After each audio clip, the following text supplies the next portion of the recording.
So on the heels of my Rotel A8 Integrated Amplifier review, a bunch of people reached out and was like, hey, how does the Cambridge Audio AXA 35 compare against the Rotel A8? So I requested one, Cambridge obliged, and here we go. If you wouldn't mind liking this video and subscribing to the channel, it'll help me out a ton and help me get more products in for review. Cheers. The now 5-year-old AXA 35 is the most powerful integrated amp within the AX series. The other is the AXA 25, a 25-watt amp. Within the range, you also get a CD player, a streamer, and 2 stereo receivers, both of which boast higher watts per channel numbers. The 35 is a simple integrated amplifier. 35 watts power per channel, built-in phono stage, slim, timeless design, tone controls, a simple digital display, a headphone socket, and a front auxiliary input. And it retails for $399 US, which makes it $50 cheaper than the Rotel A8, which offers 5 less watts. This is classic Cambridge Audio, a simply designed and well laid out product. It too features the same floating chassis that all of Cambridge's products have adopted. It's finished in Cambridge's Lunar Grey, but it's slightly different than the Lunar Grey of the CX series. It's really slight, but it seemingly either has more blue or just less yellow in the gray, and you don't notice it unless you stack the amplifier directly on top of something like the CXC CD player. I don't think this is a big deal because I don't know too many people that would cross-pollinate these products like I am, but I noticed it, so it's worth mentioning. You also get a small dot matrix display for pertinent information. Under the display, there's a row of 5 buttons, one for each of the inputs, and on the right are volume and menu buttons. And the menu button could really just be labeled tone or something because it really just toggles bass, treble, and balance. On the left, you get a 6.35mm headphone output and a 3.5mm auxiliary input. Around the back, you get the same trademark right side up and upside down labels that Cambridge puts on all of their products, which is much appreciated. Then the 4 analog inputs, the phono and ground, a USB for updates, and speaker outs. The remote, it's simple, but it's also maybe my least favorite thing about this product. It's more in common with Rotel, where I have a habit of trashing Rotel for their horrible remotes.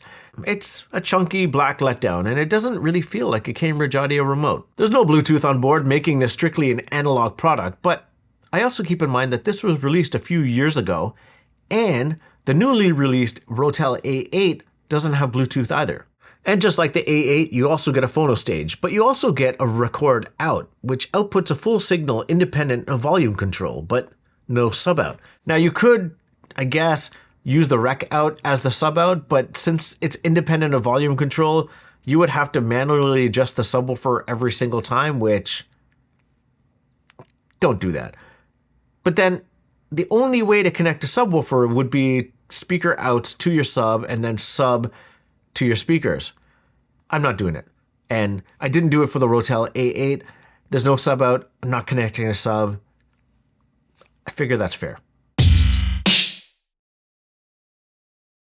I set this up in 2 different areas. As usual, you can guess, I set this up right on my media unit in my living room, accompanied by a few different digital devices, a DAC or a streamer, to get this set up properly and connected to my TV. From the CXN V2, the DAC Magic 200M, the Aorus Bloomy Pro, and the Arylic A10 streamer. And I also used the Alva TT V2 turntable for vinyl.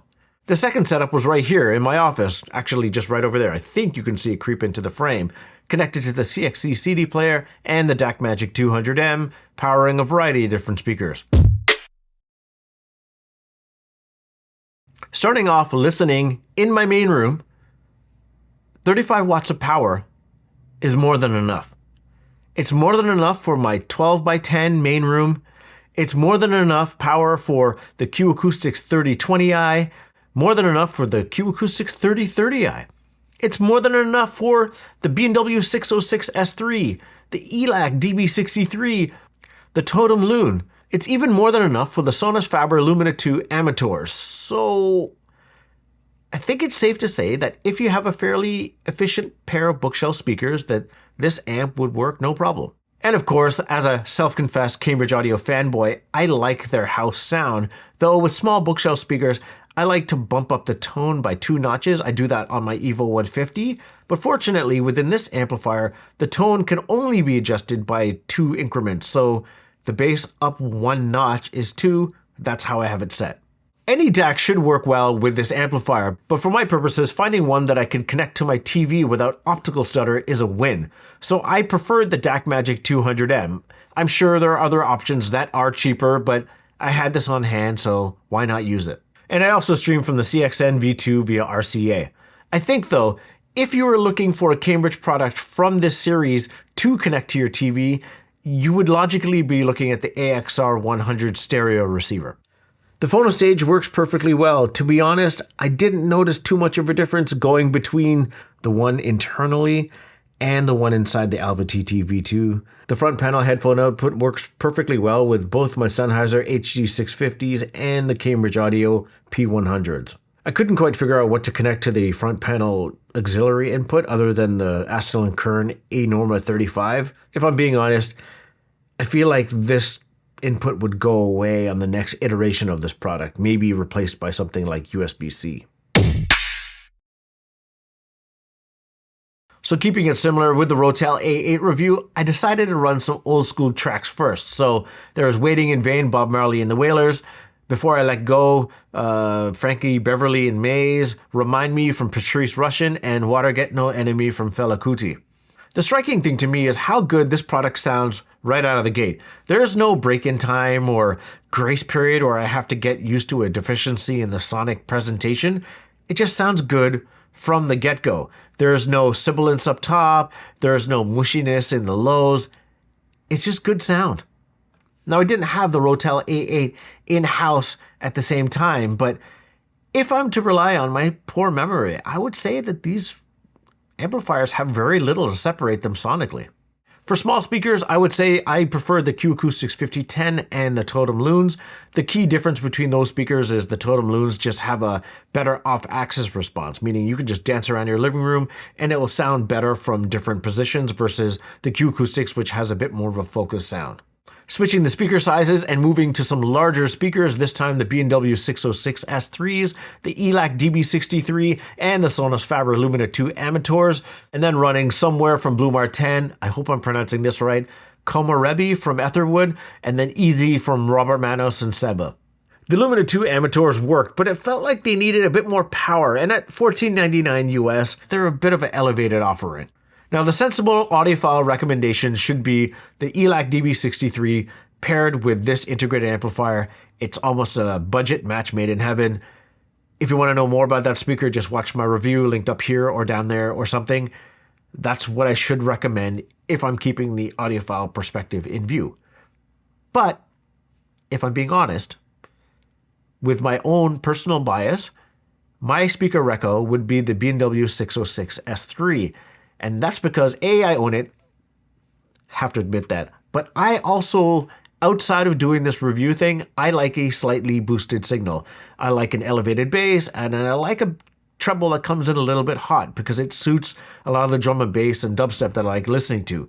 And of course, it was with drum and bass where I realized that I was missing a sub. Listening to Easy from Seba for the first time, not having a sub connected, was kind of a bummer. And yes, you can augment the tone controls to bump up the bass a little bit, and it does a fine enough job. The inclusion of a subwoofer makes this track slam. You can, and I did, listen at a fairly decent level, but then turning things up to 11 with the B&Ws does get a little bit grating, and that's where like pairing it with the ELAC DB63s makes a bit more sense, or even like the Q Acoustic or the Totem. I also tried out the NAD 326 BEE in comparison. It's not really fair. It's 50 watts, it sounds bigger, NAD doesn't sell it anymore. But like these amplifiers, it does have tone controls, but it adds 2 sub-outs and pre-outs. So as ugly as it is, that amp wins over these. So I think in a future iteration of this amplifier, and maybe also the Rotel A8, I would like to see a sub-out at least. A pre-out, maybe pushing it, like who's really going to use that? But yeah, a sub-out would be nice. I kept the B&Ws connected when I brought this amp to my office and connected it there. I found that it sounded perfect in this room too. I could downgrade and go for the smaller speaker, but for my day-to-day listening to some drum and bass, not having a subwoofer connected in this space, I found the 606s just sounded better at a lower volume. It was rounder, it dug a little bit deeper. I wasn't listening as loud because I think it's like 9x9 in here, and the speakers are actually behind me as I'm working. It sounded great at a lower volume for extended periods of time. At the end of the day, you're getting 5 more watts for $50 less. So if you're going by price, Cambridge comes out on top. But I think, truthfully, it comes down to aesthetics. Do you like the Rotel or do you like the Cambridge? I can't be the one to make that choice for you. Let me know in the comments. What do you think?